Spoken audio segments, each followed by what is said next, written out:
Oke, bismillahirrahmanirrahim. Assalamualaikum warahmatullahi wabarakatuh.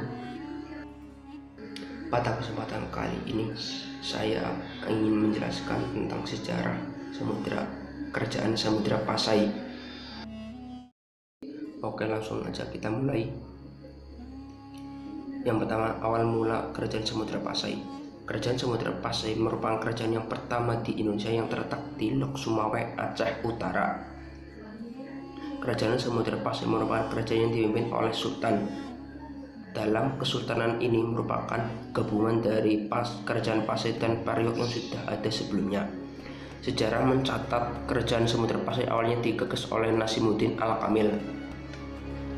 Lalu kerajaan Samudra Pasai didirikan pada tahun 1267 Masehi oleh Sultan Malik Al-Saleh atau Marasilu. Pendiri kerajaan Samudra Pasai ini sekaligus menjadi raja pertama kerajaan Samudra Pasai.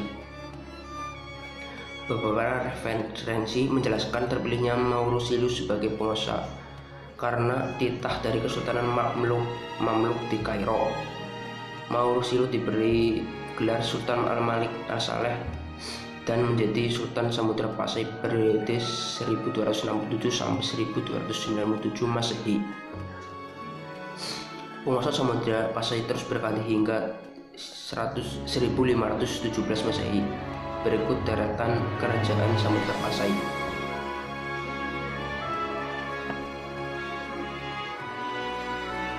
Yang kedua, lokasi kerajaan Samudra Pasai. Samudra Pasai terletak di wilayah yang sangat strategis. Kawasan Pasai dekat dengan laut dan tidak jauh dari Selat Malaka yang merupakan jalur perdagangan ke Persia, Arab, Cina, serta India.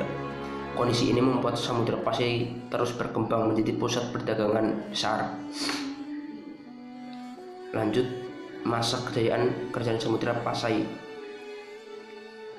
Mengutip laman resmi Perintah Provinsi Aceh, masa kejayaan kerajaan Samudra Pasai ada pada kepemimpinan Sultan Al-Malik Zahir II. Wilayah Pasai yang pada masanya menjadi pusat perdagangan membuat banyak saudagar dari penjuru dunia seperti India, Siam, Arab hingga Cina datang untuk berniaga ke Pasai. Lintas perdagangan di Pasai yang berkembang pesat saat itu juga membuat Kesultanan Samudra Pasai merilis mata uang emas yang disebut dirham untuk digunakan secara resmi. Selain menjadi kawasan yang paling sibuk, kerajaan Samudra Pasai juga menjadi tempat dakwah untuk menyebarkan agama Islam. Walau sempat mendapat serangan dari kerajaan Majapahit, Kesultanan Samudra Pasai mampu kembali meraih masa keemasannya pada masa pemerintahan Sultan Malikah Nahsyah. Selanjutnya ada jejak peninggalan Samudra Pasai. Jejak peninggalan Kesultanan Samudra Pasai diketahui melalui bukti arkeolog ditemukannya makam raja-raja di Kampung Geondok, Aceh Utara. Area makam para raja Samudra Pasai itu berada tidak jauh dari reruntuhan bangunnya Kesultanan Samudra Pasai yang persisnya berlokasi di Desa Beuringin, Kecamatan Samudra, Lok Sumawe.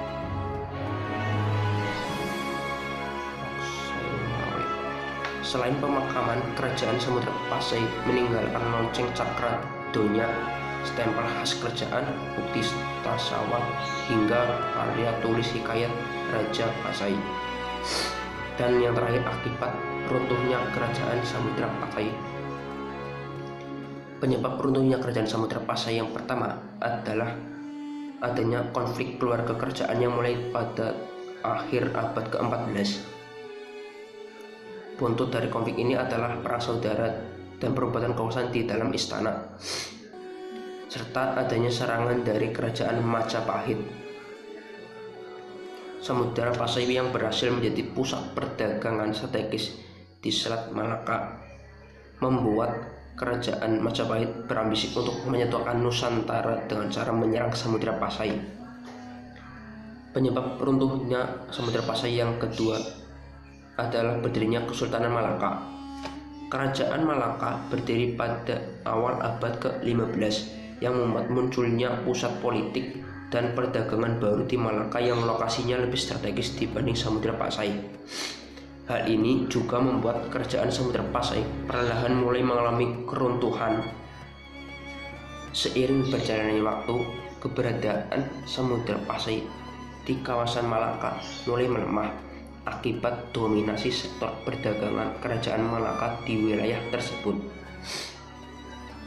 Penyebab runtuhnya Samudra Pasai yang ketiga adalah diserangnya oleh bangsa Portugis. Penyerangan Portugis pada awal abad ke-16 pada 1511, Portugis yang dipimpin oleh Alfonso de Albuquerque menyerang Malaka dengan membawa kekuatan 15 kapal dan 16.000 pasukan. Setelah berhasil melakukan Malaka, Portugis mulai menguasai wilayah-wilayah strategis yang menjadi pusat perdagangan di kawasan Selat Malaka termasuk Samudra Pasai. Lama-kelamaan, Portugis pun menguasai sebagian besar wilayah Samudra Pasai yang menandai runtuhnya wilayah kerajaan Samudra Pasai yang sudah runtuh karena diserang Portugis jatuh ke tangan Kesultanan Aceh. Demikian penjelasan atau tugas dari sejarah tentang kerajaan Samudra Pasai. Apabila ada kesalahan, saya mohon maaf. Wabillahi taufiq wal hidayah. Wassalamualaikum warahmatullahi wabarakatuh.